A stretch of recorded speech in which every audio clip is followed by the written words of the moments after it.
The tea sat undisturbed on a lace doily, a thin ribbon of steam curling into the heavy air of the parlor.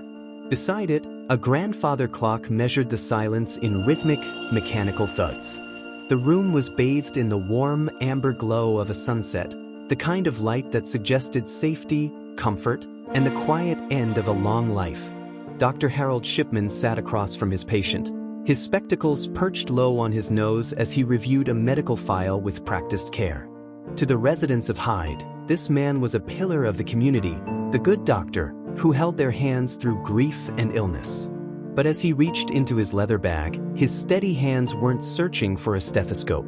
He was calculating a different kind of math, one that didn't involve recovery, but collection. "Just a little something to help you rest," he murmured, his voice as smooth as velvet.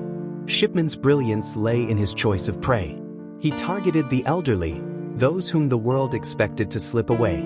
On this afternoon, like many others, he prepared a syringe with clinical precision. Inside was diamorphine, pharmaceutical-grade heroin. In a hospital, this was a mercy for the terminally ill. In Shipman's hands, it was a silent assassin. As he depressed the plunger, the molecules raced toward the blood-brain barrier. Once across, the drug bound to the mu-opioid receptors in the brainstem, effectively telling the body to forget how to breathe. There was no struggle, no gasp for air. There was only a deep, narcotic sleep that drifted into a permanent stillness. Shipman watched. He didn't look away as the heart slowed and finally stopped. He watched with the detached interest of a man reading a thermometer, waiting for the light to leave his patient's eyes. For over 20 years, the doctor moved through the town like a shadow, protected by the tweed jacket of his profession and the blind trust of his neighbors. He would emerge from these homes with a somber face, telling grieving families, "I'm so sorry." Her heart simply gave out. Because he was the doctor, no one asked for an autopsy. He was the judge, the jury, and the executioner. However, arrogance is a slow-acting poison. In 1998, Shipman set his sights on Kathleen Grundy, a vibrant 81-year-old former mayoress. He didn't just want her life, he wanted her legacy. The power shifted when a crudely typed will appeared shortly after Kathleen's death, leaving her entire £386,000 estate to her physician. Her daughter, a solicitor named Angela, looked at the document and felt a chill that had nothing to do with grief.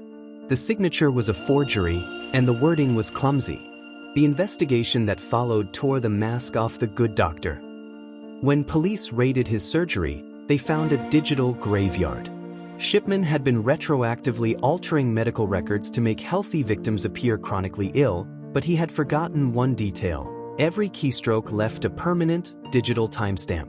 The timestamps proved he was typing out symptoms hours after the patients were already dead. The trial was a descent into madness for the town of Hyde.